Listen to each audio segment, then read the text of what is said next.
Good evening and welcome to our council budget meeting for December 9th. We'll open this evening with the land acknowledgement with Councillor Gondis. Merci, Madame la Mairesse. Je souhaite prendre un moment pour souligner l'importance du territoire sur lequel nous sommes rassemblés. La municipalité de Nipissing-Ouest reconnaît avec respect que nous sommes réunis sur les terres ancestrales des peuples Anishinaabe, territoire traditionnel des Premières Nations Nipissing, Tomagami et Dokis, désignés par le traité Robinson-Huron. Nous honorons leur lien historique avec le territoire et nous valorisons leur contribution considérable au façonnement et au renforcement de nos communautés. Ce faisant, nous réaffirmons notre engagement et notre responsabilité envers la réconciliation et l'amélioration de notre compréhension des peuples autochtones, locaux et de leur culture. Merci. Merci, Councillor Gagné. Next, I will take any declarations of pecuniary interest. Councillor Nicol? On the fire and emergency portion of the budget. Okay, and I know that you filed the papers with the clerk. Thank you. And now to adopt the agenda. It was moved by Councillor Gagné and seconded by Councillor Rivard. Be it resolved that the agenda of the council budget meeting held on December the 9th, 2024 be adopted as presented. All in favor? Carried. Thank you. And next we move on to the meat of the business for this evening, our fourth budget meeting, moving into hour 10. And I will pass the floor to Mr. Barbeau to get us up to date on where we're at and what we're doing tonight. Well, thank you. I'm happy to present the meat of the business. Yeah, so we, last Monday, feels like a long time. We had a good discussion about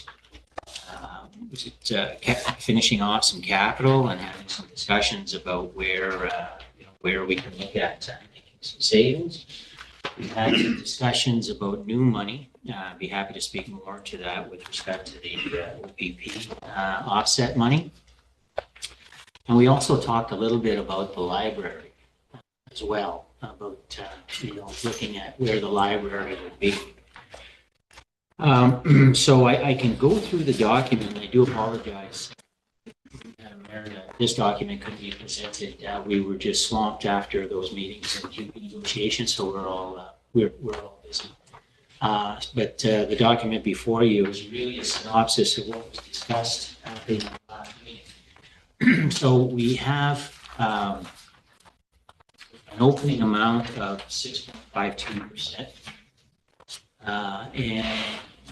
Then I made statements that really seem to be rejected by 2 million with respect to thinking that council, obviously would want to look at finding ways to maintain levels of service, but not at that price.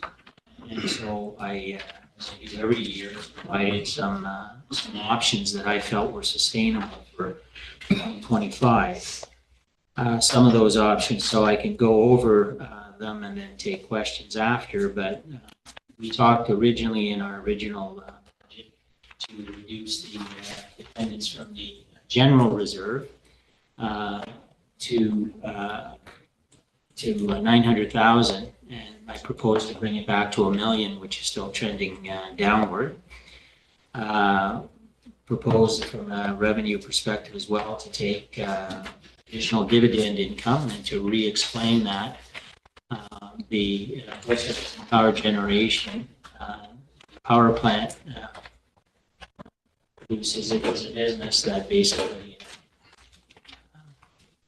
generates a profit, and from that profit then we contribute to retained earnings to the health of the company to make sure, because a lot of the assets are old, so we have to be able to make sure that those assets are able to be renewed, and then we look at providing the remainder as dividends to the owner, which is the municipality. And so we've been receiving 420,000, and we're proposing to raise it to 500 because we made some operational changes with respect to the pension plan that existed there, which was very costly to manage given the small number of employees. So now all of the employees that are there are now on OMERS, so they're not on their old pension plan, which is very costly. So for that reason, there were some savings that were incurred operationally, annual savings, and so we feel comfortable to raise it to 80,000 this year, or raise it to 500,000 by 80,000. We had a discussion about doctor recruitment. Council decided, and there's a lot of back and forth with respect to obviously the value of doctor recruitment. Certainly, there wasn't any discussion about not feeling the value, but we've been providing $25,000 a year for as long as I can remember, which is getting shorter and shorter. And there was a request for an additional $100,000 over the next 5 years. Council wasn't comfortable with that and the level of explanation.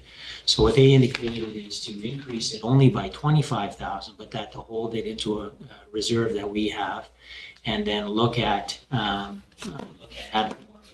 some discussions with the hospital to see have an actual concrete plan, if I recall.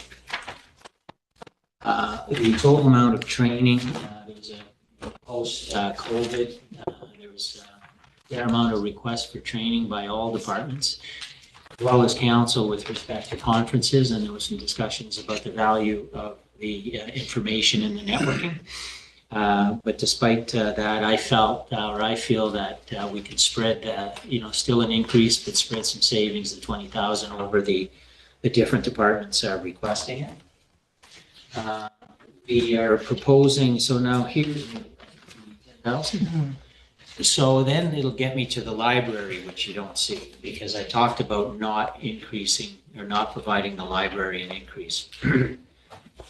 Council spoke to the fact that they weren't quite sure what the activity was or the finances were, what they do with their reserves, and asked us for have more of a fulsome discussion with, I guess fulsome is my word du jour, discussion with respect to talking to the CAO of the library and some of the information that she provided. On Friday, Elisa or Ms. Craddock and I met with the CEO, and she graced us by inviting the chair, Ms. Hatton, as well to the meeting. And the meeting started off by looking at their forecasts and their reports back to us even this year to date, and looking at whether they were going to be making budget this year. And they indicated that they thought they were, and then we had to look at it more closely, and they're not. So in fact, they will need to go into their reserves to fund a deficit this year. And so for that reason, I'm just giving you the high level. There were other issues from an accounting perspective that raised some concerns with us into how they were budgeting or using their reserves. And so, but for that reason, we decided to indicate to them, pending council approval, obviously, that we would give them the 12,000 increase, given the fact that they hadn't budgeted properly last year in terms of their human resources allocation. But that I'm indicating to council that we need to have a discussion with the board and with council going forward. It was clear from our perspective that they may require some assistance that we provide to other boards with respect to accounting, to put it delicately. That used to be provided to the library and has not been provided.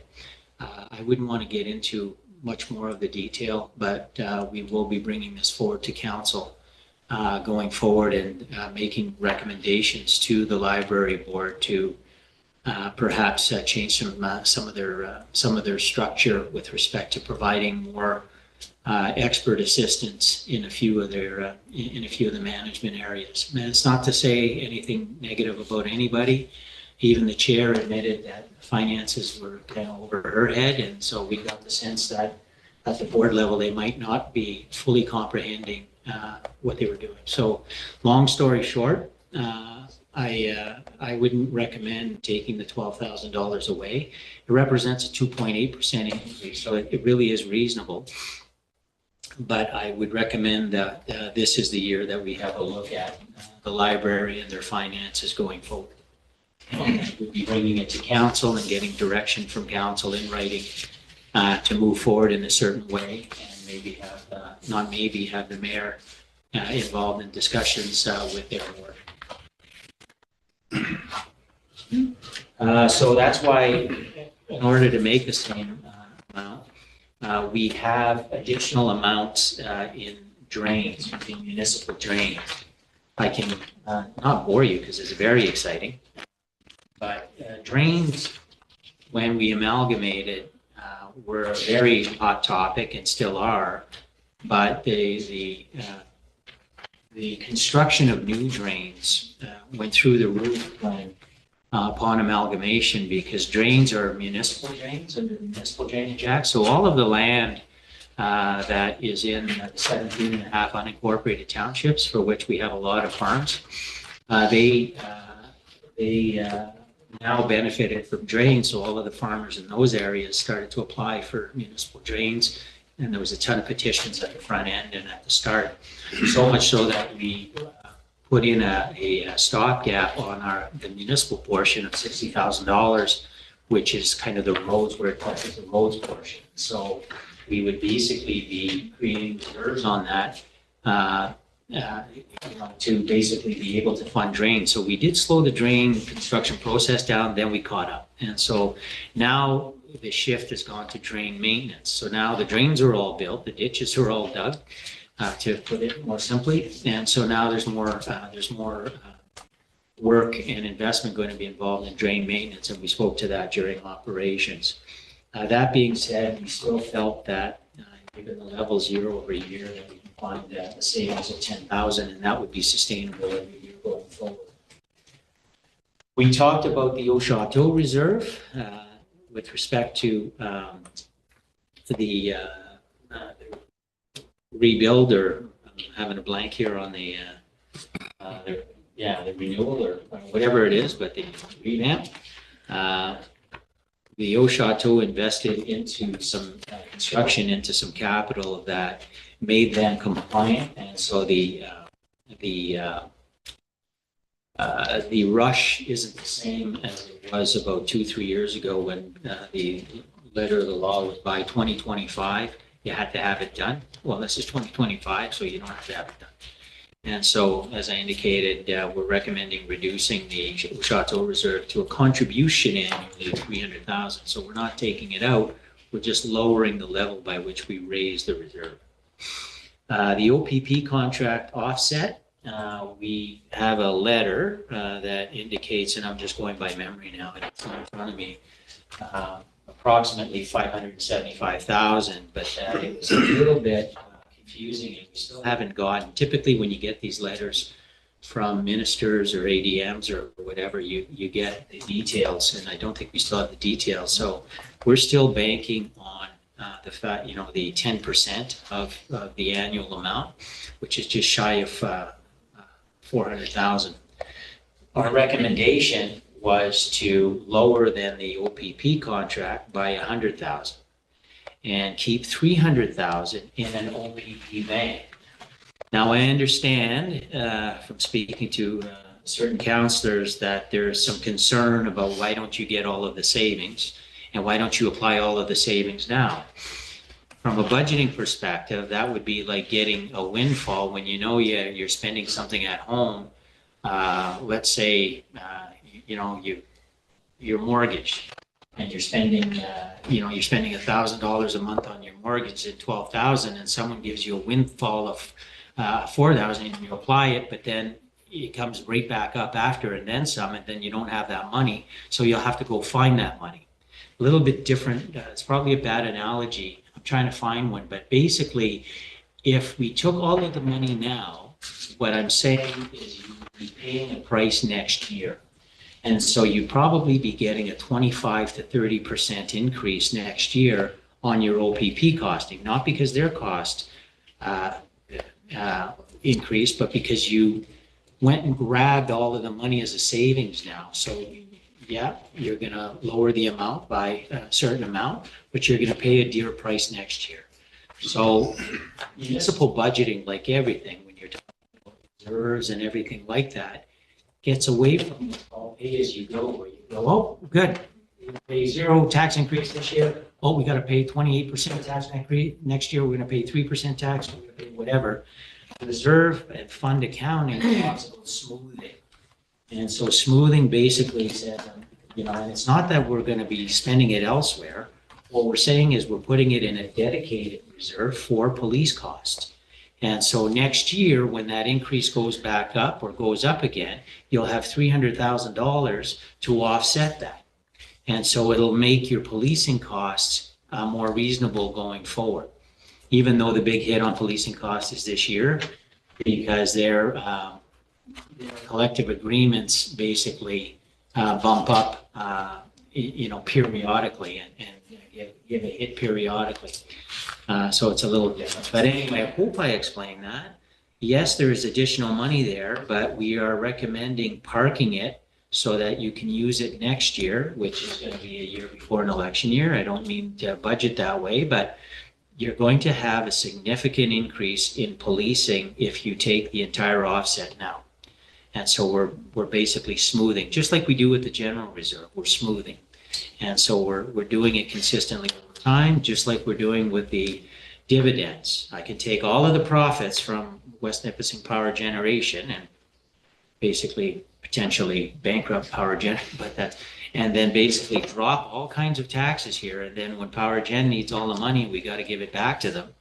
Then you're going to be faced that, your taxpayers are going to be facing that. So your finance people basically look at the averages that we need over time to smooth things.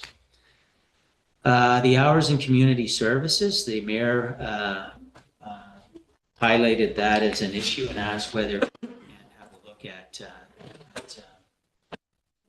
finding some efficiencies, and I indicated to her that I believe that we can. And so, in fact, we met this morning on a few other matters and talked about doing, workload analysis with a bunch of the employees to see, who's doing what where and how we can basically cluster things better, restructure workloads within the organization, and basically find that amount in that way. So I believe that we can find what the community services people are looking for without having to. So that brings the amount down to 4.1% tax increase at this point. Now, if you look to the other side, this is where I get unpopular, but I believe that your own source revenues are going to pay a dear price if you keep them low. And you're, again, to the point on the OPP, if you if you continuously want to be a hero every year, eventually things are going to blow up, and that's what's happening in municipalities right now. There are settlements now for, I think Sudbury got it down to 4.8. There's municipalities going to 6, 6.5, 7. Just because we're not able to find funding sources from other levels of government sustainable over time to be able to do that. The types of funding that they provide are competitive based, where we apply, and even housing, is competitive based, where everybody has housing needs.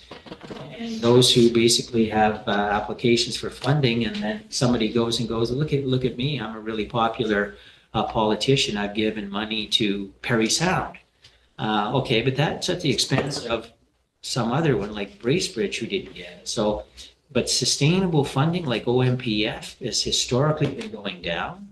Our gas tax has been relatively stable, but going down, Elisa? So gas tax, yes. Yeah, It's it's going been down. stable, but it's, yeah. It's just, they're just Yeah. creeping every year. So then every time that happens, it puts pressure on your local revenues. And your local revenues, when we talk about, let's say 4.1%, that doesn't mean that our budget has gone up 4.1%, because this represents about 2/3 of our budget. So in real dollars, our budget is really net of revenue going up slightly under 3, and it's been going up by 2 to, when we've been dropping it. Because this is only the number that we get to go and get from tax. We can't go ask the government to spread the wealth and give us more money. So it's tax. Your local people are bearing the burden for additional cost and downloading, and it's not rising to the same level, save this year, where the provincial government has given us a one-time kick, probably an election coming, for policing, and a one-time kick for OMPF. So hopefully the OMPF stays stable. So if you look to the right, my politically incorrect statement or comment there would be, I would suggest that a politically correct amount, given what municipalities are facing and the fact that neighbors are spending a lot more, that if we can get it to 4.6, I would take the 105,000 and put it into the fire equipment reserve, which in my opinion is a shortfall that we've had. It may be an error in communication as to, well, I thought you were increasing it, I thought we were increasing it, here you go. But I think that you're going to have some strains with respect to your fire equipment. And if you raise that amount next year, from the fire perspective, is that if they spend everything and it comes in on time, they basically have depleted their entire reserve, plus the, is it 500 that they have? 500 that they have. So they'll have 0. Next year, at least they'll have 1. And then they'll be at that level, so we'll be budgeting for 600, so that'll give them 700,000. So you're going to get them out of Dodge a little bit that way. So that's my recommendation. Now it's obviously to council's, council to determine what they want, and I respect that. But from a CAO advice to council, we can get it down lower, but it's not, in my opinion, you're just kicking the problem down the road. I don't know if there's anything else you'd like to add, Radek, or no?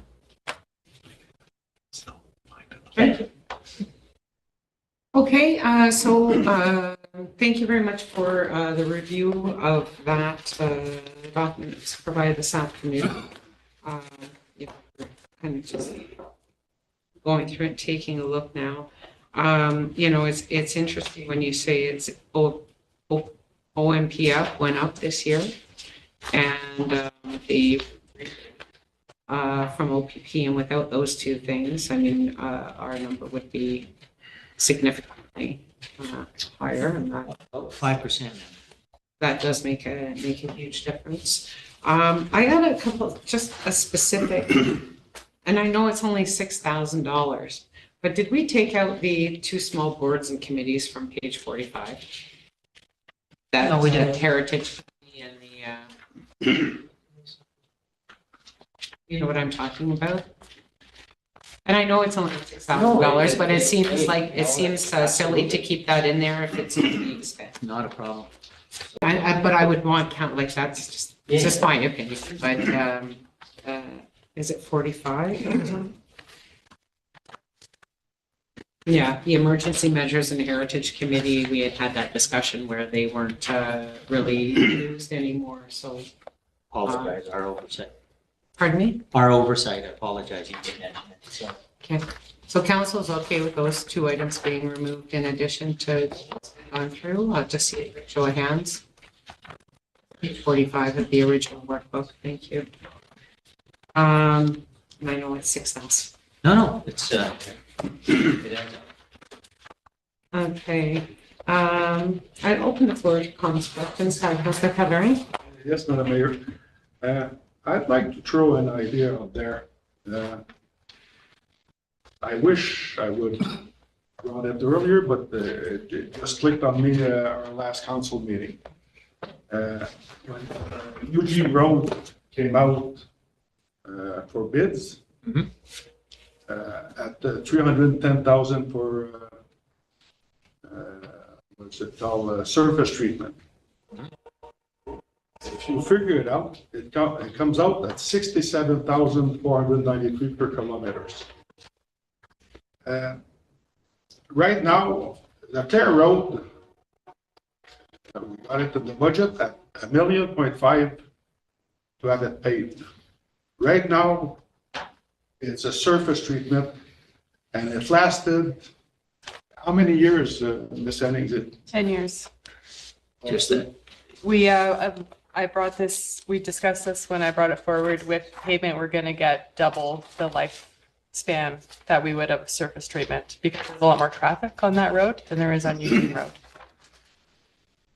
To me, I don't know, it would, if we would go the same as it is now, and it's in pretty good shape until the last couple of years, and there's only a few sections.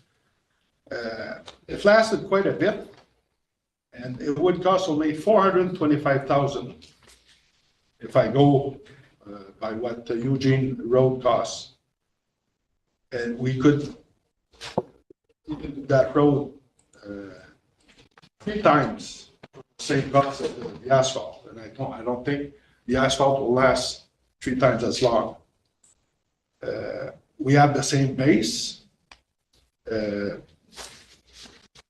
don't know. To me, I'd like to go to that road. Just surface treatment, we would save $1,100,026, which we could invest on other roads.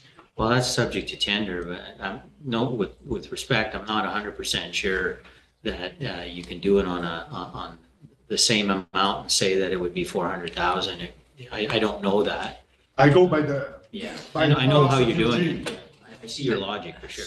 There's also something to be said for Eugene. We had budgeted house work for the pulverizing and fine grading because it is a smaller road. That's not something that we would consider doing on Leclerc because it's a much larger road with more traffic, and we would want the contractor doing that. So Yeah, that's an additional cost there as well. We have the equipment and we got the operators. It's 2 kilometers more than the Eugene. Eugene is 4.6 and Leclerc is But the 6.2. traffic counts are much, much higher. And yeah, there's deployment, Counselor? So taking all of that time with our own resources means they're not doing anything else, right? You know that.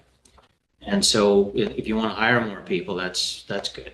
But the other thing too, to your argument, is that we have an infrastructure deficit. So if I even followed your argument, I would indicate that it's not a cost savings to your budget. It would be you can do more because you're not going to reduce the amount of capital in a year that you want to do.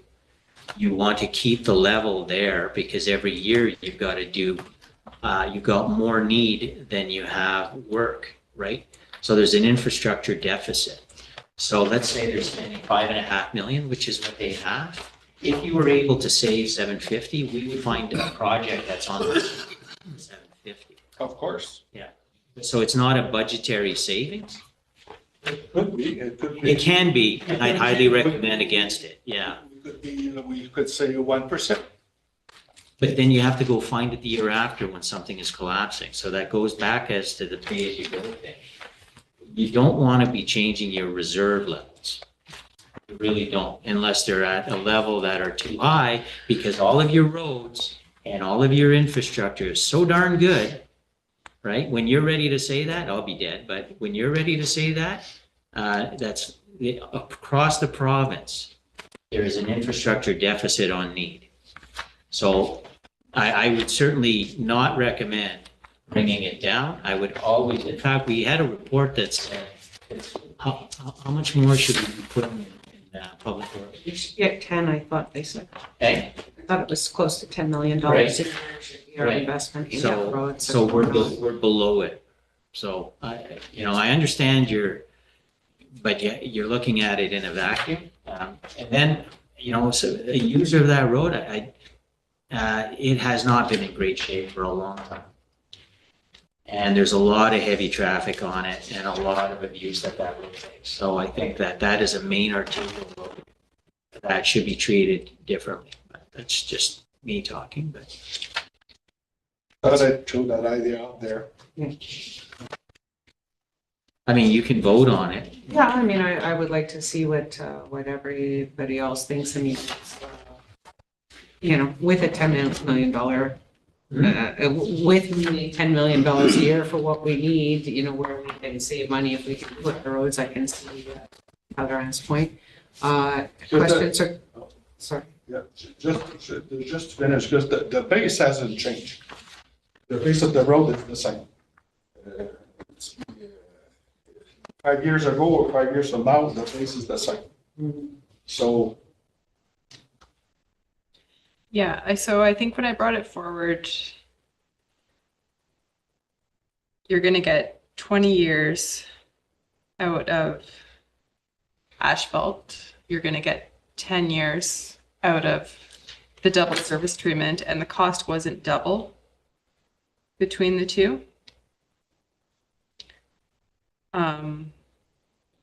And another thing to consider is that when we were doing the work on that road this past year, like we had there was a lot of public complaints about it because it is such a high traffic road. It's challenging to do work on. So I recommended doing the asphalt because that way we can do it, we can get in there, we can be done, and we don't have to come back for another 20 years versus having to go back in 10 years and do that again. Plus all of the patching that we have to do in the interim. Like right now, every time our crews go out to fill potholes, we're spending about $4,000 on that road every single time. So there's a lot of maintenance happening there.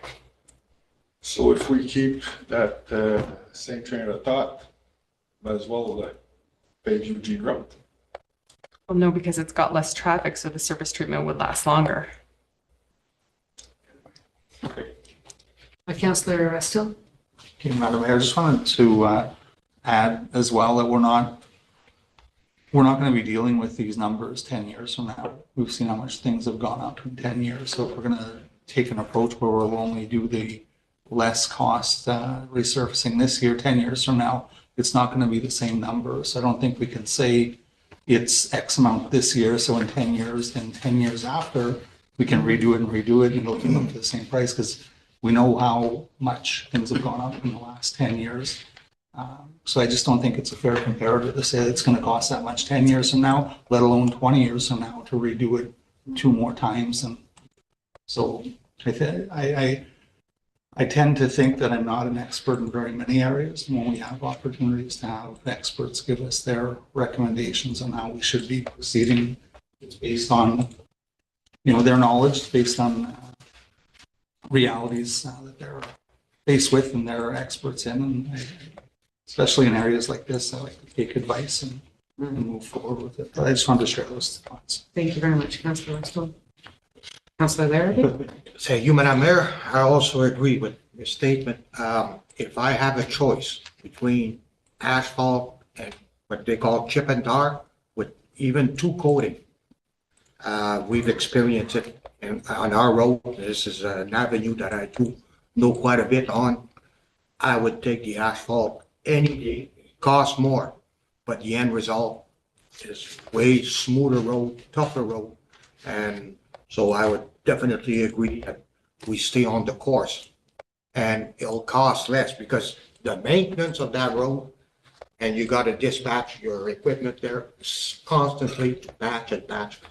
And as soon as the road compacts a bit, the chip and tar split, cracks, salt goes in there, then you got yourself a butthole. So it's better for the residents to pay a little bit more, but have the good stuff. You're done. You could move on to another section. So to me, I think the staff is bang on that call. Thank you. Thank you. Okay. So I will put it to a vote because it's been brought forward by a member.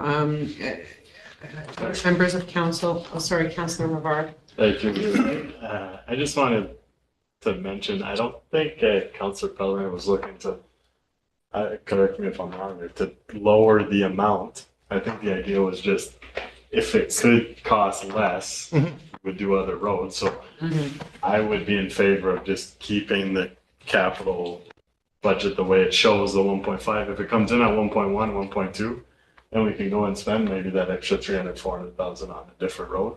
I believe that's kind of what you're getting at, right? Is the option. I know that you'd rather do the surface treatment, but there is a chance that it still comes up lower.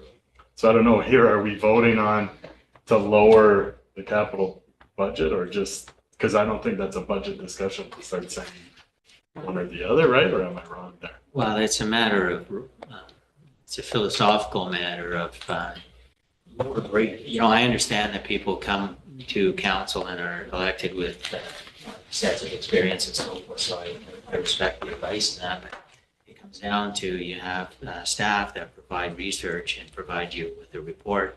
If you want to challenge the assumptions in the report, that's fine. But, in terms of, and I don't want to get into a whatever contest, but, we have people downstairs that do roads for a living. They come up with this, and so this is their recommendation. Council can change it, but to your point, Councillor Rivard, you're right.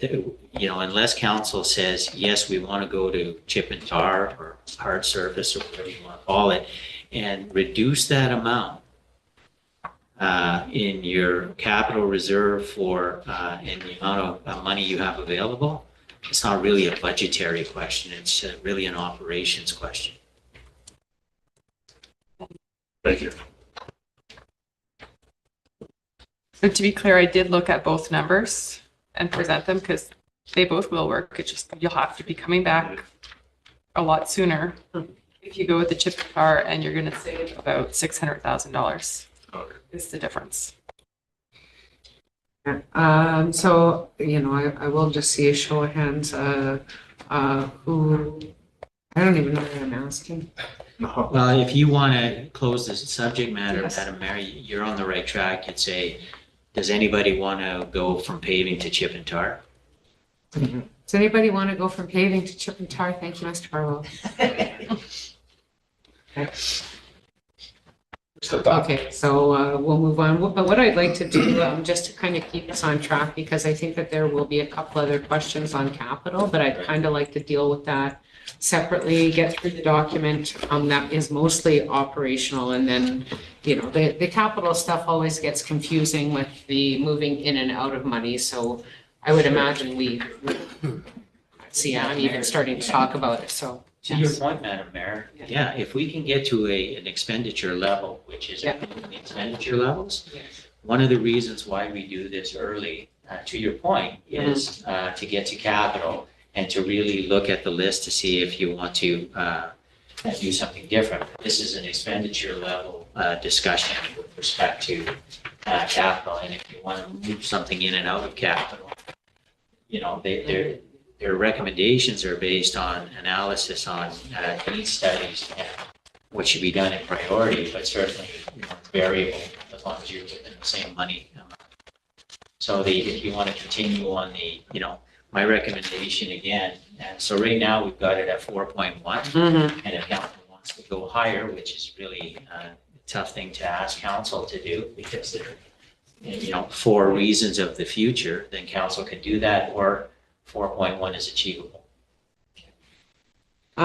So with that, I guess that's the next discussion. I just would like to ask if any other members of council had any questions on the revised summaries that were provided to us. Mr. Barbeau gave an overview on the first page of the document, and then there's more detailed a table behind. Is there any questions?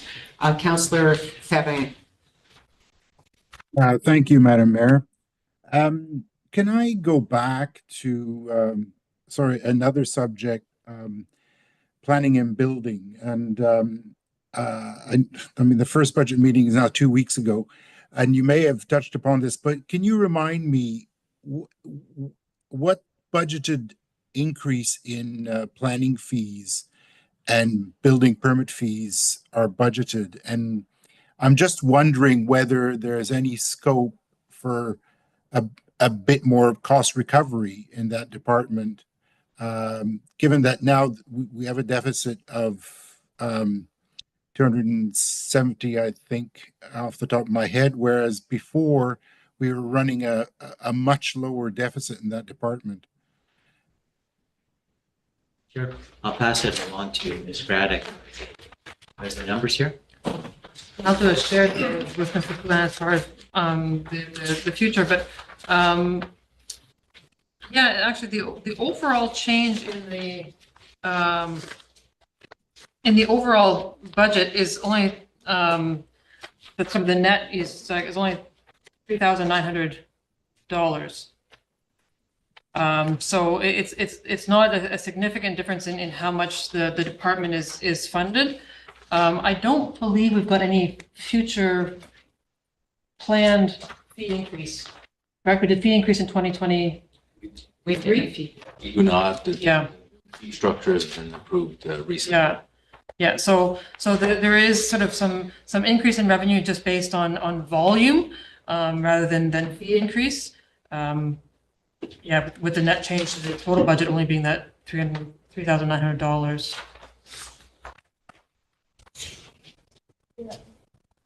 Councillor, thank you. Do we know how we compare, for example, with those fees compared to other municipalities in the area?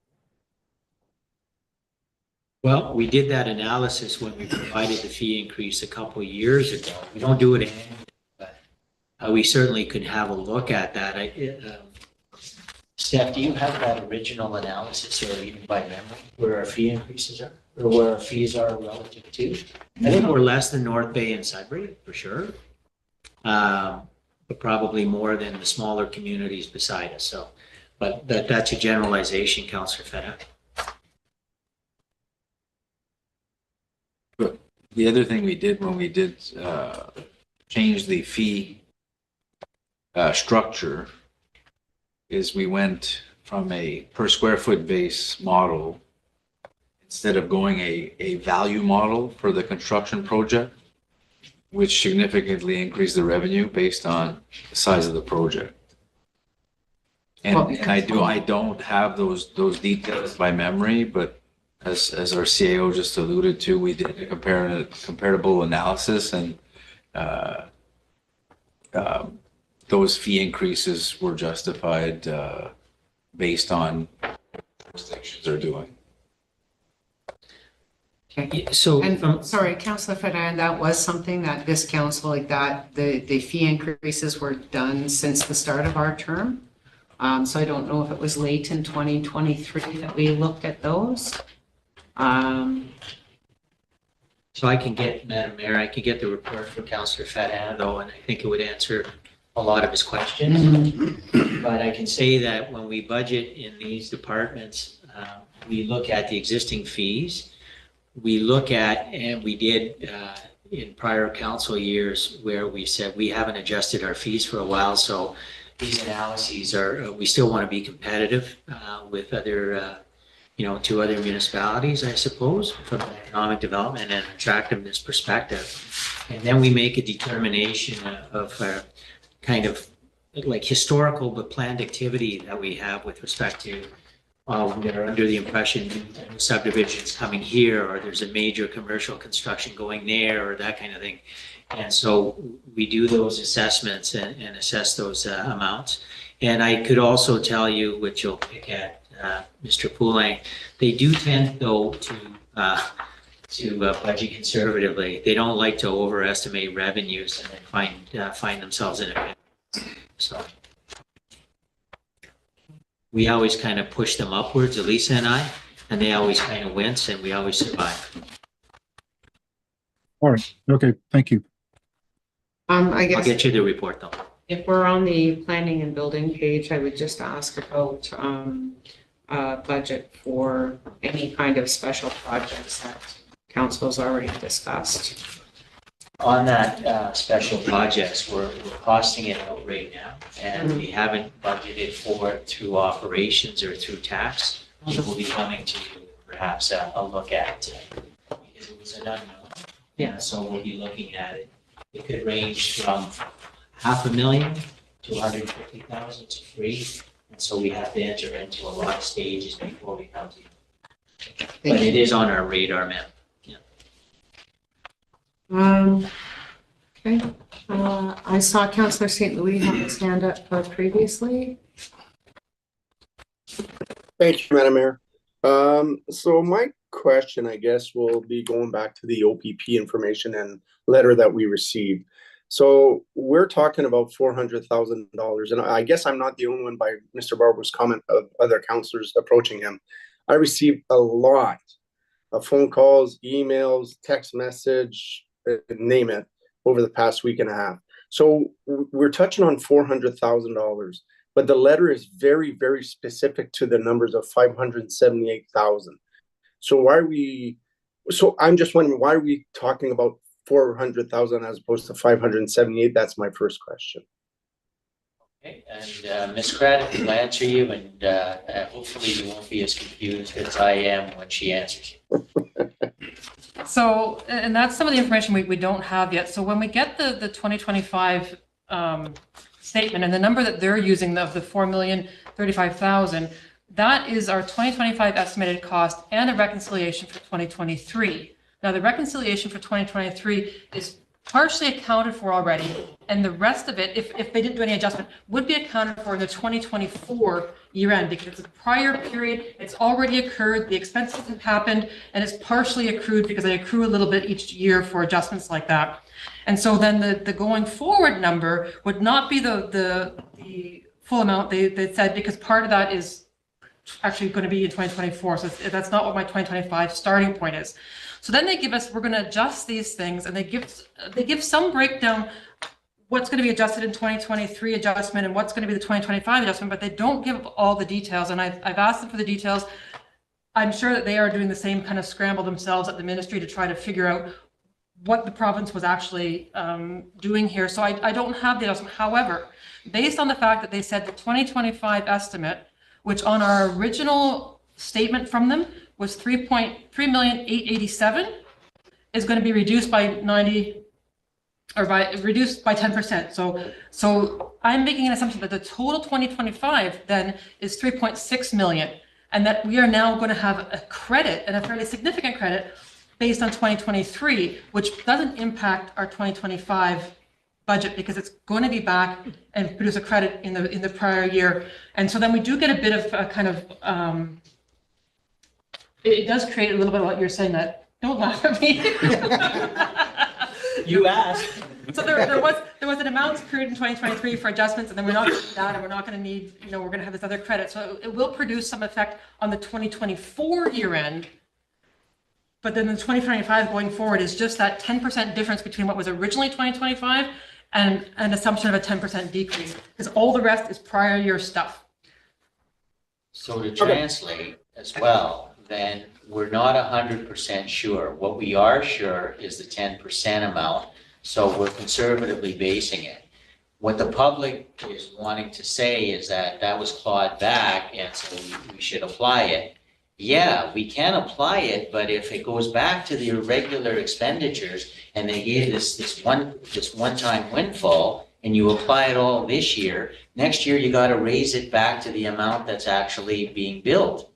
And so what I'm saying then is you're going to have a massive increase just in policing next year if you do it that way. So if we buffer it, because I'm looking at a total budget that council can accept, I'm not looking at policing or anything like that. I'm looking at the general levy increase and how we manage all of our pools of money going forward. So if you buffer it going forward, you're going to be in a much better shape than the municipalities who are going to go, yeah, let's take it. Let's look like heroes, and then watch the press next year when all of these small municipalities who spent this money next year, as Ms. Craddock indicated, in a very accounting kind of complex way, because it is you have to understand the OPP billing for it to actually make sense in terms of reconciliation and how they bill.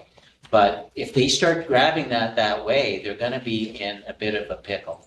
And so what we're recommending is you can grab more, but you're going to pay more. So if you take another 100,000, you're down to 3.5. But next year, when you get that hit, just in policing alone, you're gonna have to go grab it. So in general lay terms, that, it's basically putting money in for the rainy day that's to come. I don't know if that helps you, Chris. But... So it does, and I understand what Ms. Craddock is talking about, doing the finance where I used to work, and I get that.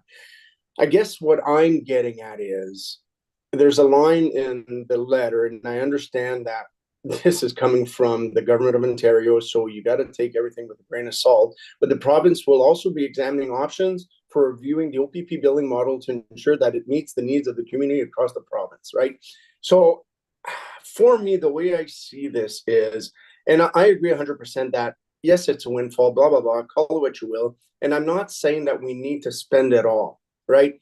However, what I am saying is, the government of Ontario gave us this money to assist us with our budgets for this year because of the OPP billing, because of the collective agreement that just occurred.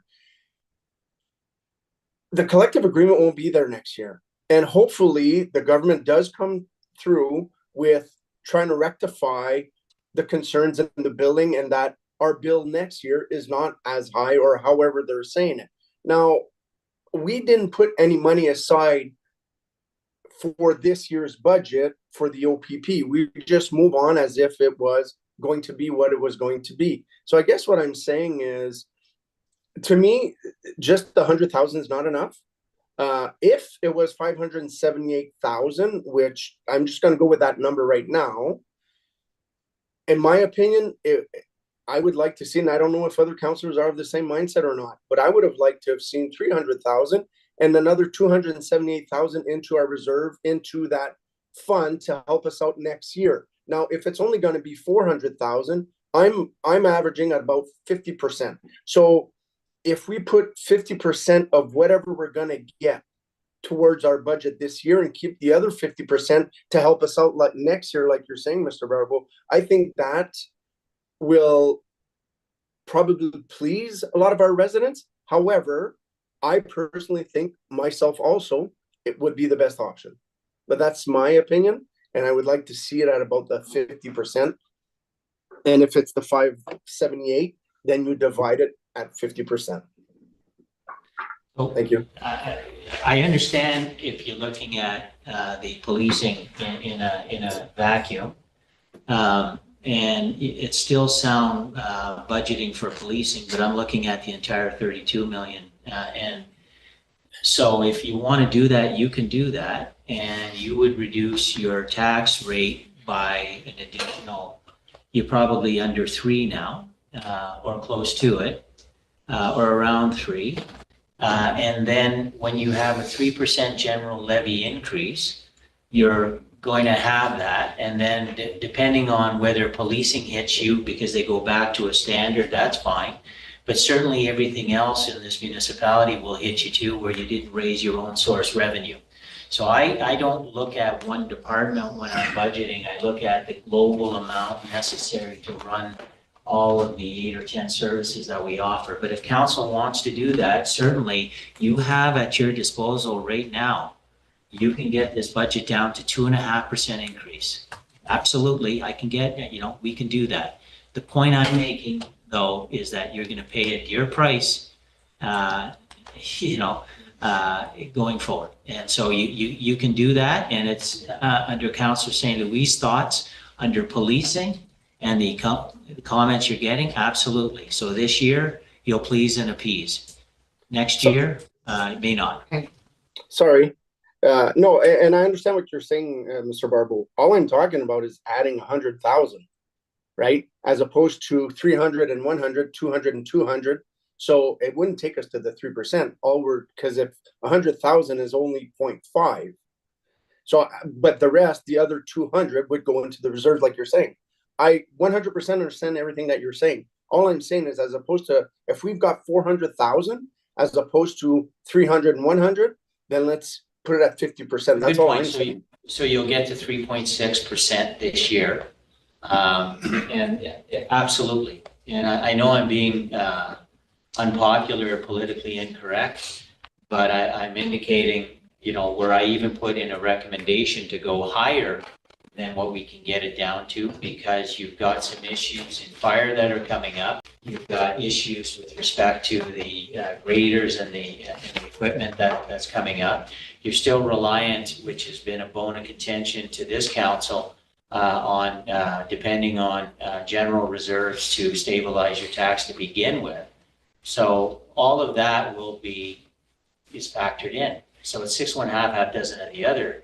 If you do it that way, you're going to end up having to use your reserve stabilization next year if you want to reduce that. Now, to what degree, if I can forecast that, hard to say, but I'm just saying that in my experience, it's going to hit you. But if you want to do it and you want to get out, I'm just putting it on the record that you can do it very simply. If you want to put another 100,000 there, then it will go to 3.6, and we're happy to do that. Thank you. I guess my concern with that scenario is that, we can do that and get down to 3.6 or whatever, but that 10% is likely coming back on the bill next year, plus whatever the increases are. And I don't know what the year-over-year percentages have been, but let's say they're 5 or 6%. Is that fair? Like up till this year, which was quite large. Anyway, so, it's one thing to get down to 3.5 this year, but it's not going to be so good if next year with increases in policing with what we should have paid for 2025, we start at a number that's at 8, 9, 10%, because those are uncontrollable costs. We can't do anything about how much the OPP charges us. And the line about the government re-examining the billing models, my feeling on that, and speaking with other municipalities, is they're going to be looking to address smaller municipalities, population 1,000, population 2,000, population 3,000, that have seen 20% increases, not just the 10% that we saw. That is really unsustainable for communities. Like, I don't think that when they look at the billing model, that we're going to be one of the communities that's identified as like needing help in the same way as the real small rural, population 5,000s. To your point, Madam Mayor, I was here for so were you for the FTE model. And so when they switched to the FTE model, to the calls for service model, that consultation with AMO, that's a 4 or 5 year consultation. That's not a quick change that they do. That's not a 1 year thing. The other thing too with reserves, so we got a $650,000 increase to buffer the tax increase this year. We're not going to get a $650,000 increase next year. I'm certainly not banking on it. What I'm hoping, and that what we've said to you, is that we're going to keep it at that level, but we won't get the increase. So at that level, that buffered some of your uncontrollables, right? So that 650 is gone next year too, right? It's not just a one time, but it's a one-time increase, and then it'll be sustainable. So it won't hit you in the same way, but it will hit you. So it has helped you this year, but next year you're gonna not have that. You'll have about $8 million of OMPF. It was 7.4, whatever, it went to 8. It'll be at about 8.1 if they're generous, or they've been clawing it back for the last 8 years. So if they just raise it and claw it back, it's going to be a double whammy for you. So I hate to, the municipal budgeting right now, unfortunately, in the last, post-COVID, is very pessimistic, unfortunately. It's not a woo-woo. We can get a lot of stuff done. A lot of them are in survival mode. That's why they're increasing 6, 7, 8%. Okay, other questions or comments on that topic? Councillor Restwell. Through you, Madam Mayor, I'm asking this question only because I know how it affects or how it works in my work area. When we get one-time funding, typically is to be used that fiscal year. I know it's apples and oranges, but I just wanted to throw the question out there, be certain that these funds are coming in, they're in our coffers, and we have full autonomy on how we use them, whether it be this year or flattening out over the next couple of years to help out with costs. That's a really good question. Just- And that, just ask. the assumption is they're cutting a check for us and that we're going to apply this. But if they basically reconcile it this year, we don't even know that, do we? For the OPP? Yeah. Yeah, they're not cutting us a check for it, not my understanding, is that we will eventually get a restatement of the bill, that's my understanding, which will then show us the breakdown between 2025, any prior reconciliation, and the prior reconciliations, it's not funding we're getting, it's not No, money it's- we're getting. They're just going to drop what they increase, yeah. but we're suggesting that we're going to adjust it into our own accounting by doing this. And I guess there's, if I can just finish my thought. Well, it's a public meeting. I don't want to suggest something too radical, but we have flexibility with that as well, right? So if we get word that, okay, some of this does have to apply, we can funding around to maximize this. I don't know if I worded that right. We have our funds, right? Right. If we do find out that we need to expend more, we could, through shifting levels of funds that we have. I don't know if that's even a proper question. Maybe it's not. Maybe I'll just, I'm thinking in my head, and sometimes my head doesn't think. I'm saying she'll probably be doing an accounting transfer and hold some of it, as a reserve, but the bill we'll actually get will be anywhere between 400 and 575 or less. And like I said, when I started, I know how our system works and how this system is different things, so it doesn't really transfer well in terms of that kind of discussion. So thanks for your responses. Councillor Larrabee? Thank you, Madam Mayor. The comments that I've seen on this subject is pretty well what train of thought you were saying is, if we don't use it this year, then they'll take it back. They could take it back.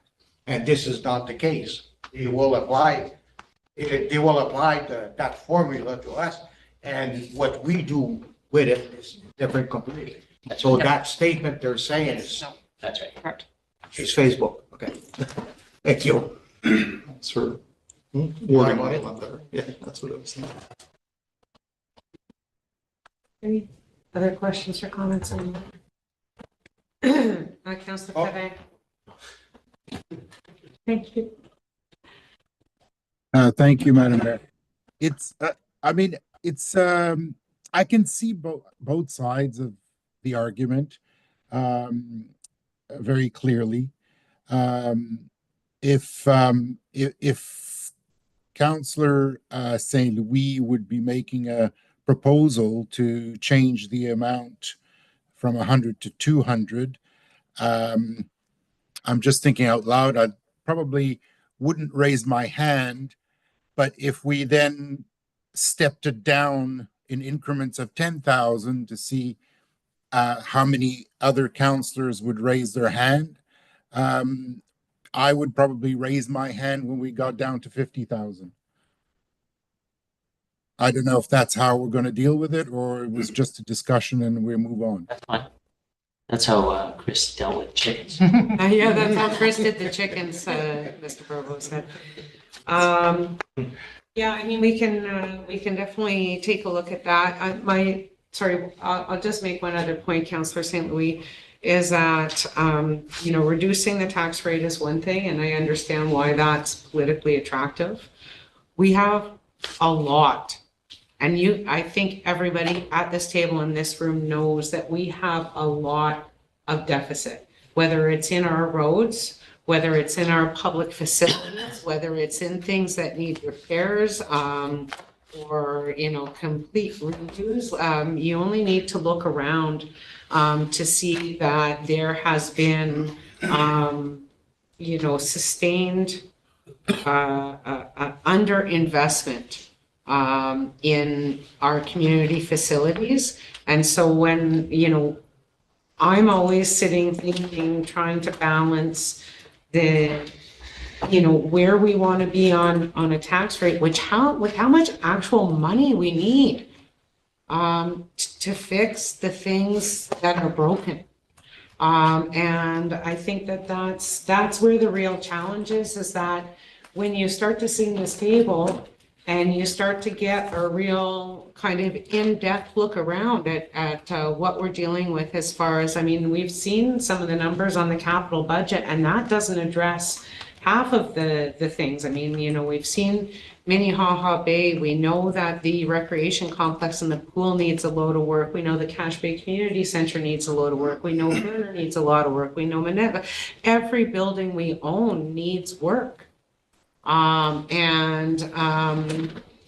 You know, it's the easiest thing to do politically is kick it down the road and let the next group of people deal with it, with the argument of keeping taxes low, so people will like us. But sometimes there are hard decisions to make, and I think that you really need to think about what the long-term sustainability of our assets is and what kind of money needs to go into those assets so we don't lose them. And that's where my real challenge is you know, we're all ratepayers too, right? We all get our tax bills and have to pay the price. But, you know, we also have a responsibility where, you know, we need to keep the things that we own in good condition as well. And I will say that not all of previous councils have done a great job of that. And, you know, we see that when we look at the condition of our buildings, our facilities, and our roads and other assets. So that, you know, if I were looking at that money and saying, you know, what's the best use? Is it to get a 0.5 reduction on taxes, or is it to put it into something that we need to put money into? Councillor St. Louis had his hand first there. Thank you, Madam Mayor. So I'm listening to the conversation that we're having, and there's so much, I'm sorry, and I'm going to come out and say there's so much negativity. So when we first joined as council, and I believe Councillor Rivard mentioned it the other day, we were at 1.5 is what we borrowed. Then we went down to 1.2. Now we're down to 1. I think as a council, we're doing a fantastic job getting there and going baby steps and so on. At no time did we ever tell the fire department that they're not getting trucks. We're supporting that. At no time did we tell the public works that they're not getting graders or loaders or whatnot. We're supporting that. So I don't understand all the, I know we're in a deficit, and I get that, and I know that the roads need work and the buildings need work, and we're going to get to it. But I mean, it's not $100,000 that will make that difference. And no, it's not about getting the tax rate lower. By no means, that's not my point. My point is, we, like Mr. Barbeau said, got a windfall. We were lucky. All I'm saying is then let's utilize some of that. They did a fantastic job getting us from 6.5 once again down to 4.1. Last year it was even higher, got us down. They're doing great at that. So I think we need to look at the positive that we are doing as a group. But all we're doing right now, and I'm sorry guys, but all we're doing right now is we're looking at, oh, well, we're so much in deficit. Yes, and I understand that. However, we're also doing well at lowering our numbers from what we borrow from the reserves. So, and to answer Monsieur Ferrand's question earlier, we can go by 10,000 and so on. All I'm saying is 50%. Whether we get 578,000 or whether we get 400 or we get 200,000, I don't know. All I'm saying is just, yes, our residents are speaking, and who are we kidding? We represent our residents. So they're speaking, they're being vocal that we should use all of it. That's not what I'm saying. But at the very least, if we look at 50%, that's what I'm saying. So anyways, that's it for me. You won't hear from me again. Don't say that, Councillor St. Louis. We like to hear from you. Come on. Somebody, Councillor Larrabee, thank you. Thank you, Madam Mayor. And I do agree with what you've said. Last term council was very, very destructive in many ways for this municipality. So you are absolutely right. 1% increase is not, and this is what the municipality is faced with now, is a place that you should be. And is, as much as I'd like to be positive on this, there's a lot of building that needs to be worked and pushed back and pushed back. So me, the position I've taken on this is instead of accepting the decrease, we should increase it to a reasonable tax levy that will help the municipality in the years to come. Because if we always go to the lower and the lower and the lower, then you stay at the lowest level and you have a pileup. You have a pileup of the building that needs to be rebuilt.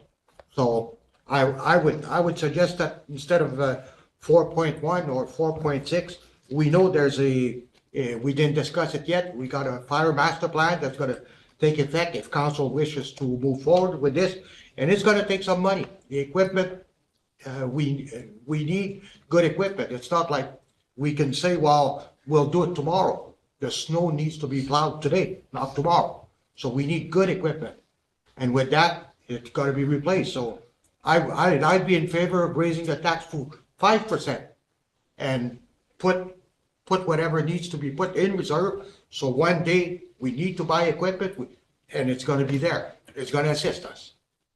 Thank you, Madam Mayor. Thank you. Okay. So we're on the topic of the police rebate. Any other questions or comments on that? Okay, so I guess I'd like to see, so Councillor St. Louis, can you specify again what you want to see happen with that additional $100,000? Because I'm unclear as you want, if you want to use it to offset an increase or whether you want to see it invested in some kind of immediate project. No, I don't think I don't, like, correct me if I'm wrong, Mr. Barbo, but I don't think we can take 100,000 and invest it into a project. I'm just saying, put it towards the taxes. And I mean, if you do that, it comes out to the same. But if you can put it towards a project which saves $100,000 on the tax levy, then so be it. But and again, I'm not talking about $100,000. I'm talking about a 50%. So if they come back and they say we're only getting 350, then it's 175.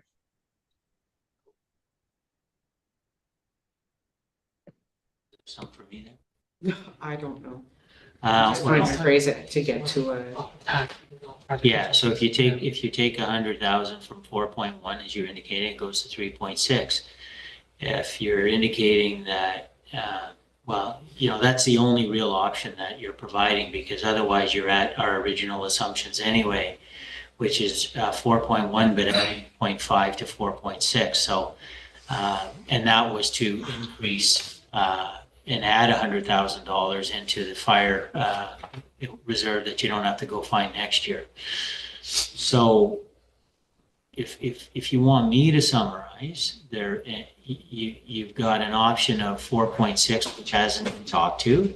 You have 4.1 and you propose 3.6, and Councillor Fedin has indicated that somewhere between 4.1 and 3.6 is something he would entertain. Is that fair enough, Councillor Fedin? I don't want to misrepresent you. Yeah. So, Madam Mayor, if you want to say, raise your hand on either lowest common denominator and then go to 4.1 or 4.6, and then see if it's something, I don't know, Again, I feel like there might be questions on the cap, because we didn't get an updated capital budget as well. And I was really unclear on, well, first of all, we talked about the crazy bridge and, sorry, I shouldn't say that. The bridge in River Valley, the $1.5 million bridge to nowhere. And then I remember during that discussion as well, we talked a little bit about the Highway 17 bridge project and whether there would be any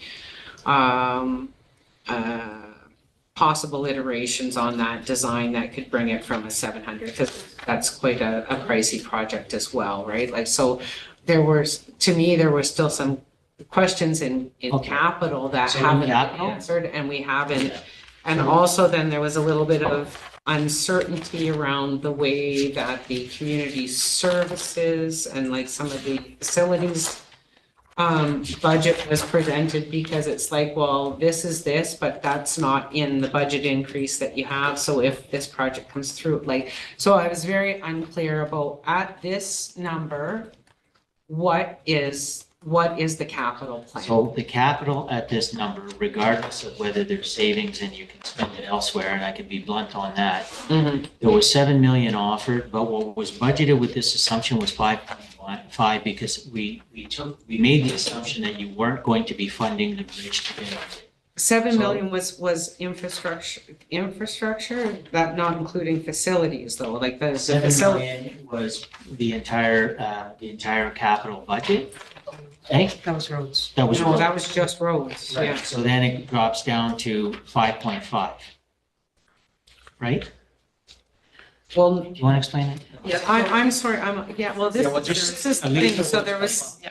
7 million in roads, there was 1 million in public works fleet, 1.9 million in fire fleet, and 75 in that fleet. Then there was 7 million in facilities, not including the fire halls, which are at 40.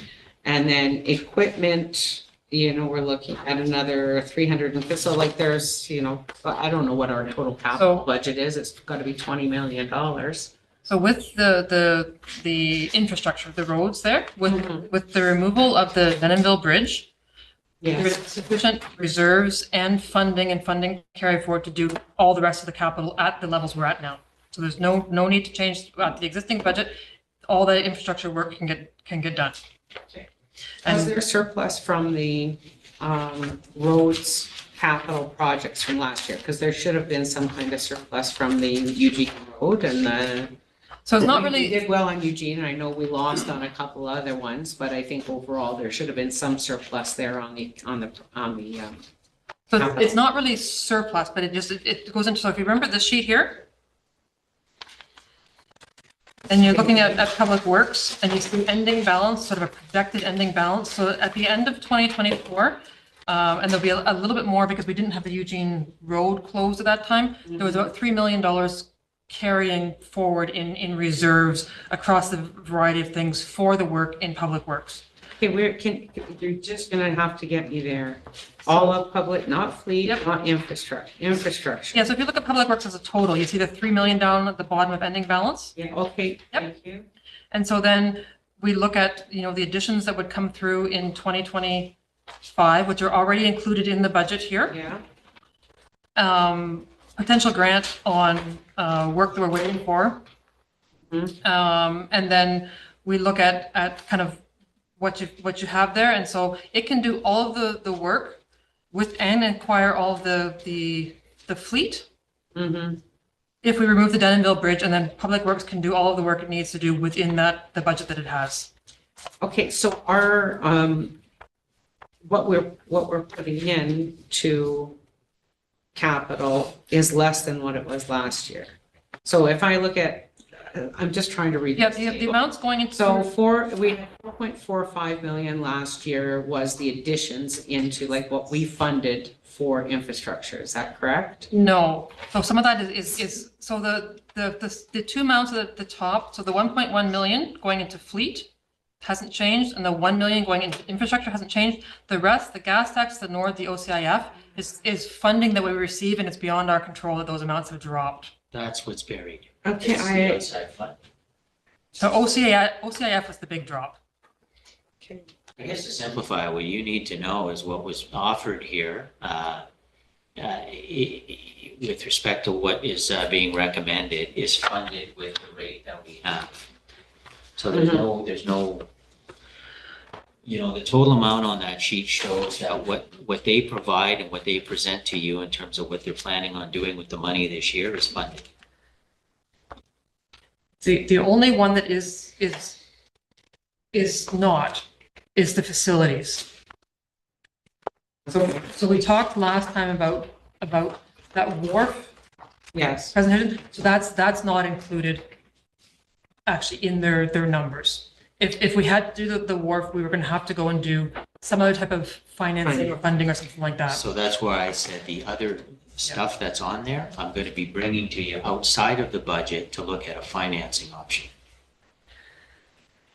The stuff that was included on the projects for council consideration, those are the ones? We'll be looking at a variation of that, bringing that as a council discussion. So what facilities for community services, and they are really in this kind of unknown spot, and we don't usually budget for these unknown grants, except that they're so significant this year. So right now, the Sturgeon Falls Recreation Center, the Field of Dreams, and then the HVAC, because it's actually got a separate pool for the Sturgeon Falls Museum, are really the only ones that we can kind of contemplate right now until we find out what happens with the funding. So really the tour and the AODA. And the AODA, those are not funding. They're not funded until we know what's going on with the So actual the funding levels. AODA upgrades that are here are not included in our number either. They take it down. Yeah, there's not sufficient reserve to do the Metville and Sturgeon Falls Museum. AODA at the complex, yes, because it's part of the overall complex. It's part of that overall funding So, envelope. yeah, to put it in a different way, because council committed to these program applications, you bound us in tighter, you bound the corporation in tighter hands, that if we get that money, this is what we need. So it's already spent. We've already spent the allocation. If we don't get the money, then we can come back to you and say we can do a lot more.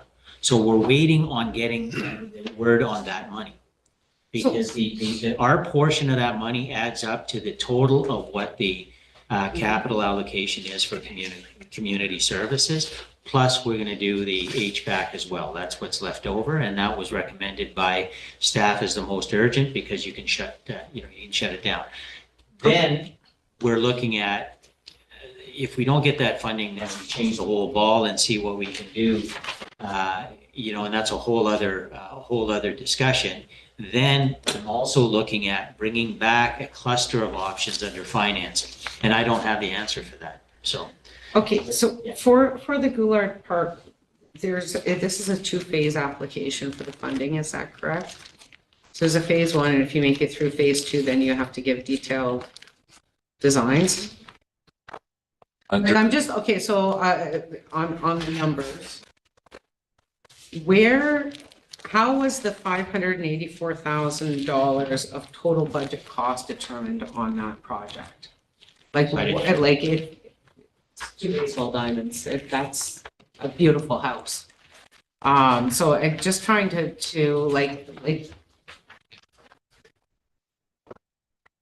That was determined through an architect. He looked at the scope of work. He looked at what needed to be done, and they provided us with, you have to keep in mind that the fencing needs to be replaced, the dugouts need to be replaced. Field number 2 gets a whole new set of gets a set of lights because there aren't any lights there. So you've got electrical, there's a lot of work going into that. We basically rely on our professional consultants to help us determine Class D estimates when we submit these numbers to council. A Class D estimate has a plus or minus 20% variance on that, and we won't know till we get to tender. But those numbers have been confirmed to us by our architect.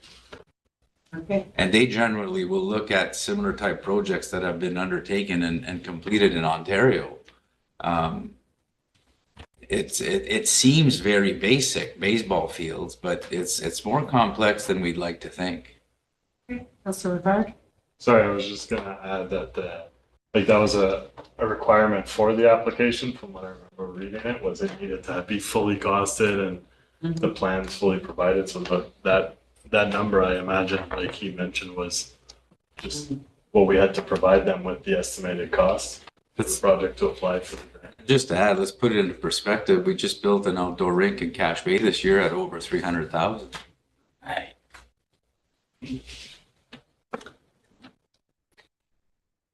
I thought it was 200. No, you've got me second. 12. Myself. 12. Oh, yeah. Oh, Yeah. Sorry, I inflated the number. That's rounding up.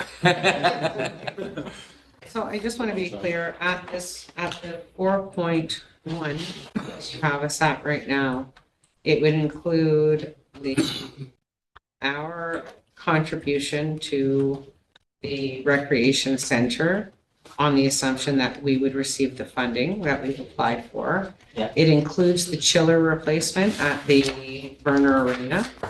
The HVAC. Museum HVAC. Chiller replacement, I'm looking at other options. Up to and including some of the sale of land reserves. But that won't be a budget level discussion. That will be coming to you about these other things we need to do and other sources of money we're thinking of getting, including selling off a bunch of stuff in a hurry, like this building. Don't say that out loud. Somebody's going to pick up on that. That is not true. It's not for sale. Co-locating. Okay, and it doesn't include any of the AODA upgrades, like, Not the North Minettville and Sturgeon Falls, so the only thing it includes is the Field of Dreams and the Recreation Center. and that the HVAC at the museum. And the HVAC Yeah. at the museum. Else. So it doesn't include that. Doesn't include that.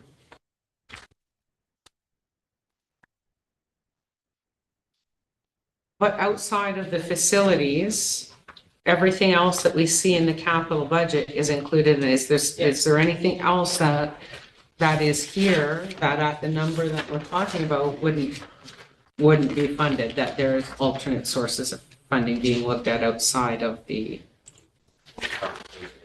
Will be funded under services. Yeah, no, so everything else is funded, not the projects for consideration, but everything else there is funded at the current level, yes. what do you mean projects for, like, oh, well, outside that last Yeah. page? Yep. Yeah. Yep. The equipment, Yep, it's all funded, yep. the fleet, and the infrastructure. That's all covered. Thank you. Any other questions on the capital budget documents? Okay, so I want to, sorry, I was just, sorry, Councillor St. Louis, I was just putting off your discussion on this, just to understand where we were from expenditure on capital investments, because I just needed to figure out where we were on that. So Councillor St. Louis, in the discussion in regards to the police, the OPP rebate, would like to see an additional 100,000, no. It's not an additional 100,000. You want to see half of whatever we get. The only thing about that is that we can't determine that until they do a final reconciliation, which will likely be after our budget is approved. Except that to Councillor St. Louis' point, what he's recommending is that based on our minimum knowledge of about 400,000, we put 100 in there. He's recommending doubling it. He's recommending going to about half. So I'm not gonna nickel or But we dime can't today. say half because we probably won't know what half of half of half what of the is. conservatism though. So he's just recommending the hard number of a half a point. Half a So- point? Right. That's what, so going from 4.1 to 3.6, Okay. which is $106,000. Okay, before we talk about the,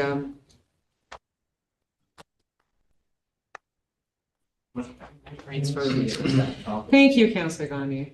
Madam Mayor, I have a comment to make. I might not be popular with some taxpayers, but I think we need to be a bit mindful and conscious of our decision. My worry about the OPP current saving is that if we actually, let's say we put 100% of the money regardless, if they come back next year and we get the full billing, which is another $600,000 more, next year when we start our deliberation, our CEO, Monsieur Gbagbo, will say, your taxes are going up 3% plus whatever we need to do. Which means next year, we're probably going to be at a minimum, let's say we use a 3.5 as a general tax increase. We're going to be at 6.5 and we're hardly gonna be doing anything. So I'm worried about that.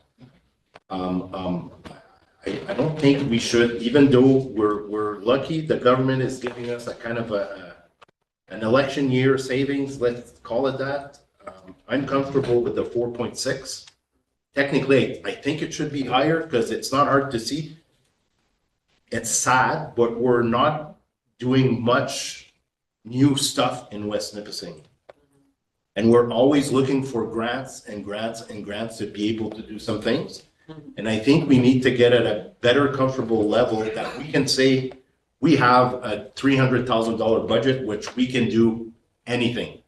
Pickleball courts, basketball courts, like anything. We don't have that right now because for the past, I don't know how many years, we've been raising our taxes by just the necessary amount so that we don't get backlash by the taxpayers. And you did mention it. I am a taxpayer.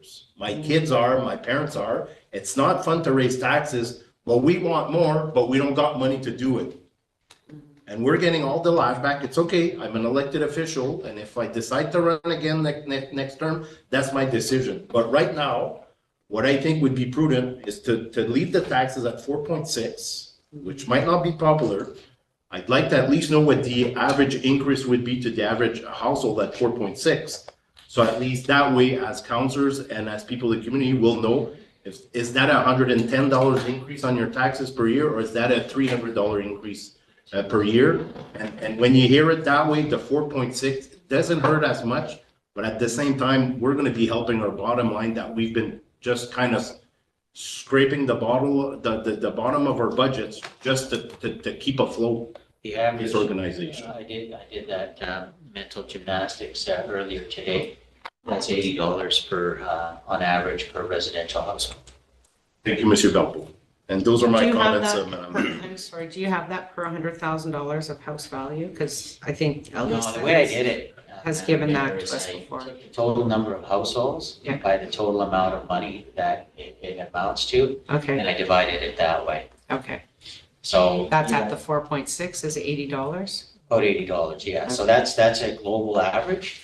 And then your Up to basically depending on whether your assessment increases, decreases, whatever. It could be higher for some, lower for others, even per 100,000. But that's magic. You throw it in a kettle, they stir it up, Opta spits it out. Councillor Pellerin? I like the answer for the second, do it per 100,000. Then everybody can calculate exactly how much is going to raise your taxes. Because in the previous years, that's how we did it. Yeah, It would right. go per 100,000.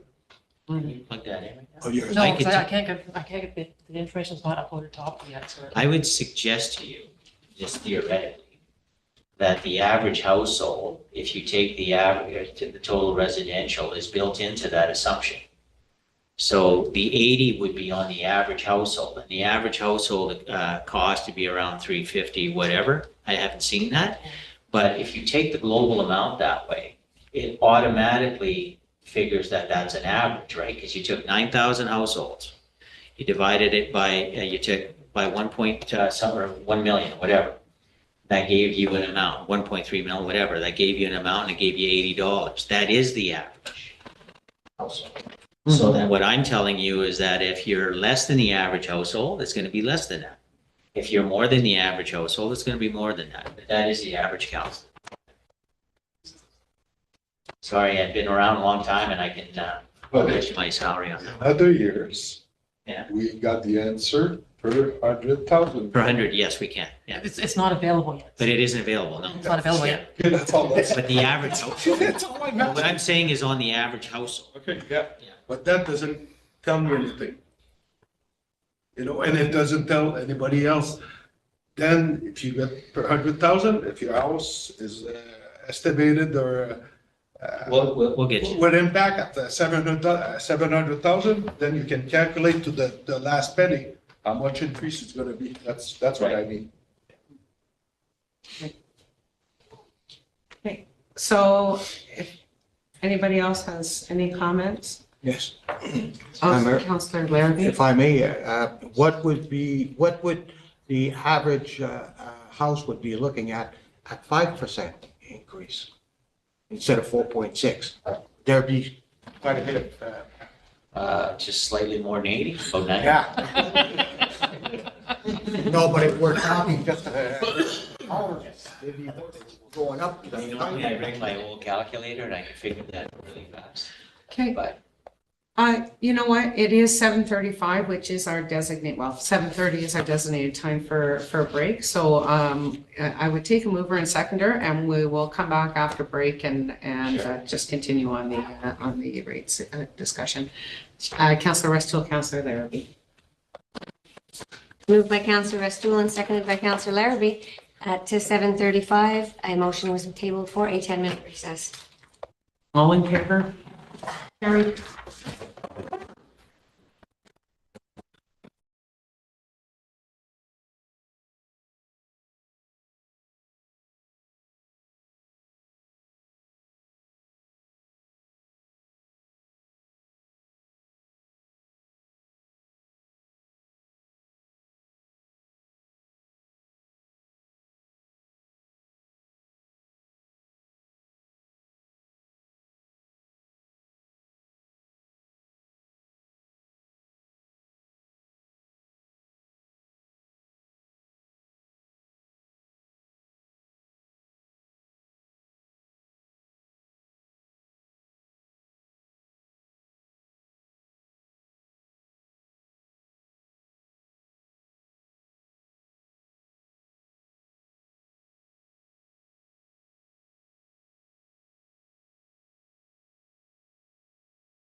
3 councillors back, please. Fine. Good. Cool. Yeah. Rocks, Blake, Peekaboo. Okay, thank you very much. Yes, I was. Are we live? I'm sorry. Yeah, okay, thank you very much. We're from our break. And we're in the midst of the discussion about the rates. Other questions or comments? I'm gonna just start to see where we're at as a council.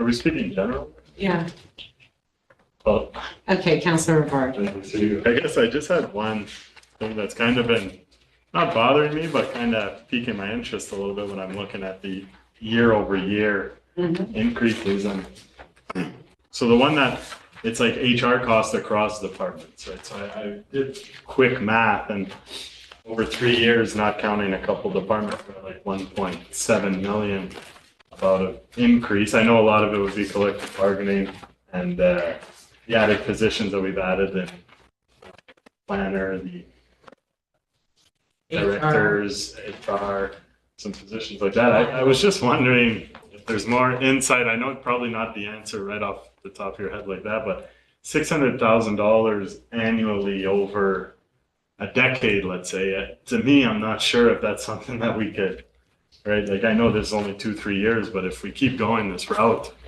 I don't know at what point does that hurt our overall budget from year to year for us to be able to work on special projects or anything like that, or buy our fleet that we Sure, for sure.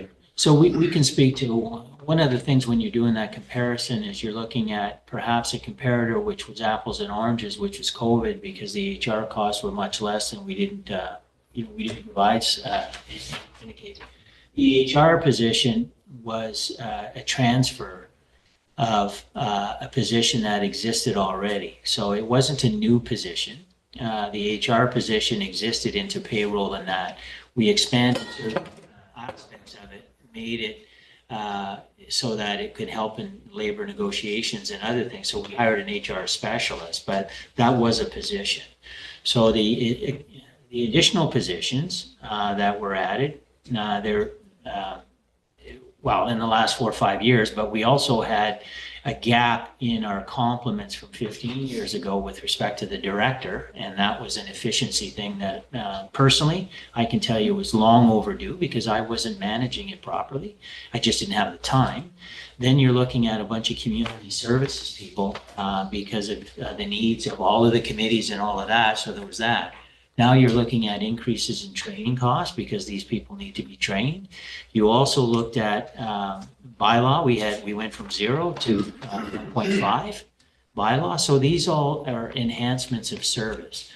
Your resources are physical resources and human resources, and they're both necessary. Without the human resources, whatever you're doing won't happen. And so these people are doing it, but our overhead is not increasing.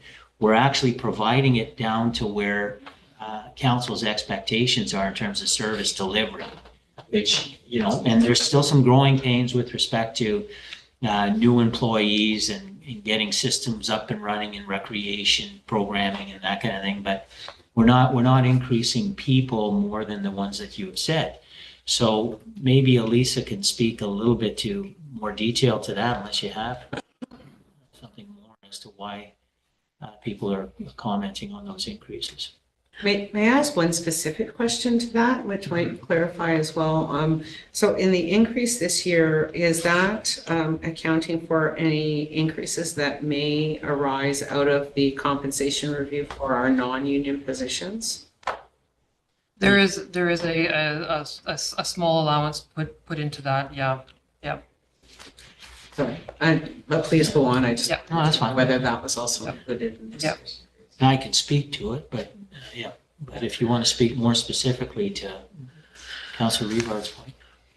No, and Councillor Rivard was speaking to me during the break, and I was kind of racking my brains trying to go, well, you know, this person was a conversion of these two positions and things like that. So I don't have all the details. I certainly could put together so that the HR changes that have occurred over the last couple of years as far as positions that were approved, positions that were you know, this position transitioned into this position and things like that to sort of follow through on, and then looking at the, you know, the 2025, because as everything goes up, you know, as wages goes up, then CPP is actually overall increased because we used to cap out, we don't cap out at the same places. And all that kind of adds up to little bits of increases the overall benefits. I can provide a better breakdown. I don't really have anything more than what you've already said so far, Yeah. Mr. Barrow. Yeah, we can have that, but like I would indicate too, to, you know, Councillor St. Louis' point on, you know, progressing, but the municipality, and I'm looking at this obviously from a historical perspective, but the municipality has grown in terms of service delivery and offerings and things that we need to maintain. Even though some of the infrastructure is low, we have a lot of new stuff and it's harder to maintain. You know, we didn't have, when I started, Minnehaha Bay. That's a massive asset. We didn't have, you know, some of our buildings that we maintain, such as the Santa Sante, the ambulance bay. There are a lot of things that we have here that we're maintaining, and there's some of them that are underutilized, which we'll be bringing, that are forcing our resources to be spread pretty thin. But we will provide you that report, and it seems on the face of it, and I agree, it's a big number. You know, when I saw some of the stuff that was presented to me, as like, whoa, that's a lot when you look at it that way. So, yeah. Thank you. That's pretty much what I was just looking for. So on budget this year, this budget represents the addition of half of one position is the new complement that's being requested this year. Because the one position for, I'm going to say project manager, but that's not it, a supervisor or a contract supervisor, is that correct? All of the above. Yes. Is a shared position between Public Works and Water and Wastewater. So half of that projected salary would be covered under the municipal budget here, and the other half of that salary will appear when we get to the water and wastewater budget. The other additional clerical hours has been taken out and rolled into existing headcount within that department. Is that correct? Yes. Did you want to propose any changes on that? No, it doesn't sound like there is anything really being added after what you mentioned. It's just, it was more of an understanding as to how sustainable this can be. So I appreciate the information that was given. It seems like a lot, but I do understand that human resources, your most valuable asset are your people. It seemed like a very large number, so I didn't mind asking that question. Yeah, just one final point on that. If you look at the metrics from they provide you, dollars spent per person, we're still much higher in terms of our complement compared to comparator municipalities. It means that we get more bang for our buck per person than comparator municipalities. So though it seems like a lot, what has happened is in the past is we've had a lot of combined roles. You know, we've had a planner clerk. You know, there's one CAO and there's a couple other companies. Elisa runs a bunch of companies. You know, there's a bunch of things. You have a director of ACDEP and community services and recreation. So we wear a lot of hats, and we don't have admin support. None of us do. So we're fairly lean when you think of it. It's just that year over year, when you look at it, it was a great stat to bring forward, and it is something that, you know, we need to justify and explain. Okay, so, you know, unless anybody has other general questions, specific questions, we pretty much have three options in front of us right now. We have the 4.1 where we're at. We have a 4.6, which would include a small investment into the fire reserve, which, you know, we've seen how expensive fire equipment can be. And then Councillor St. Louis. Sorry, Madam Mayor, correct me if I'm wrong, but it should be 3.6. And if we add them, but right, is it not? If we add the 100,000 that I was talking about? it should be- Yeah, I was just gonna say I said 3 options and I was getting to the 3.6. Oh, my apologies. Because I was going from what was recommended to. Okay. My apologies. Yeah. I thought option number 3 was going to be the 5% of Mr. Larrabee or Councilor Larrabee. Sorry, my bad. Okay, yeah, I know I was going to the 3.6, but certainly what was in the paper, what was then presented, and then what your recommendation was. Just by a quick show of hands, I'd like to see if we have support at 4.6.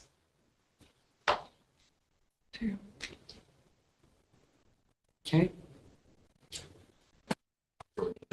That's it, that's done. I think Councillor Fedin wants to speak. Oh, did you want to speak, Sorry, George? the audio sometimes is not perfect.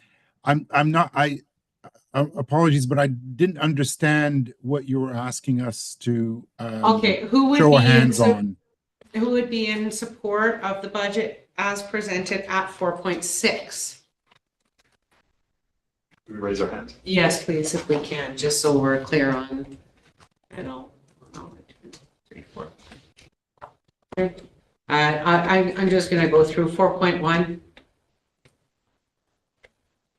4.1. Okay, we have it at 4.6. Sorry, Madam Mayor, is that 4.6? Does that 4.6 include the money for the fire department? Yes, it does. Thank you. Yes, it includes the 100,000 addition to the fire fleet reserve. It's a specific fleet reserve. Okay. Sorry, Madam Mayor, just to clarify, so that means the 100,000 from the OPP is not going. That's correct. Thank you. So, So you'd have a general expenditure increase, or like a general levy increase, which would be 4.6 over last year of the tax base, which would amount to, as I indicated, roughly $82 per household on an average household. The question was raised, to which Ms. Craddock and I had a terrible argument in terms of what that means per 100,000. Ms. Craddock doesn't have Opta set up yet because we just got the impact assessment rolls just recently, so that it hasn't been uploaded to Opta. So the exact number isn't. So you'd have to make a determination such as I would right now to say what the average housing price is on the assessment. okay. And we've had information from Lake Cotillion in the past that's, you know, and I'm guessing now it's about 300, 350, maybe 400, I don't know, 350. What was last year's? That's what I don't remember. So I you know, an off the cuff per 100,000 just for this, but I could be off by plus or minus $3 or $4. Would be around 24, 25 bucks kind of thing per 100,000. But when you put these into Opta, those who are assessed lower tend to get. Can you spell out the acronym for those of us who don't know what it is? The Ontario Ontario Property Tax Association, blah, blah. Okay. Yeah. It's just Opta. MPAC is Municipal Property Assessment Corporation, and they are the ones who provide us the info, but she's gonna Google Opta. Online property tax analysis. Oh, there it is. Online property tax analysis. It's a formula that kicks in based on our information. So at this point, you know, we would be bringing you back a resolution with a general levy increase of that amount. We'll probably bring that back to you next meeting. Okay, and as far as next steps for our other portions of budget that we still need to manage for the water and wastewater budget, so environmental services budget. Right. What is the plan for that? The plan for water and wastewater is to bring that to you, because typically that's handled as a department kind of thing. Yeah. We're gonna bring that to you next week. So As we're a gonna- special we're gonna be meeting providing or during our regular council during meeting? the regular council meeting. Yeah. Okay. Merry Christmas. And then the there are a lot of moving parts still in environmental services. Switch over from with recycling and so forth. And so for that, we will probably tell you that it would be sometime in January. And that's the best because there are a lot of unknowns with future service providers. As you know, in mid-2025, we were extending, as a service, but even those service levels change a little bit, or some of how they operate change, and we need to know how that affects our budget, whether it's, half of recycling or not. So we don't know that yet. So we need to just hammer that through a little bit more. Okay. And then, in order for our departments, which are reliant on capital projects, what do they need in order to be able to begin on the tendering process? So what do we need to do for them to facilitate their work? So I've directed, sounds pushy, doesn't it? I've indicated to them to start their document preparation on the ones that they're pretty sure anyway. So we don't want to act currently and then wait and then, put stuff out in February anyway. So the infrastructure department has been working with setting up some tendering. And so what they can't do is obviously tender until council gives them the okay. And so on the 17th of December, should this resolution pass, that gives them the green light to start tendering.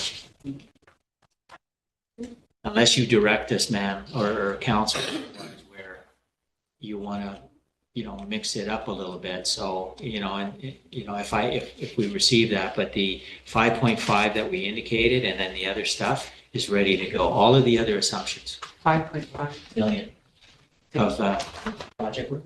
Yeah. That just in that's public works yeah. infrastructure. Sewer and water cannot tender anything until you approve that budget. And there's very little tendering that goes up for environmental. I think that's all the information we need. Is there anybody who has any questions before we close the meeting for this evening? It is moved by Councillor Rivard and seconded by Councillor Gagne. It resolved that bylaw number 2024-94 being a bylaw of the municipality of West Nipissing to confirm the proceedings of council at its budget meeting held on December the 9th, 2024 shall come into force and take effect on the day it is passed. Okay. Questions, comments, all in favor? Carried. It is moved by Councillor Gagne and seconded by Councillor Rivard. Be it resolved that the budget meeting held on December the 9th be adjourned. All those in favor? Carried. Thank you.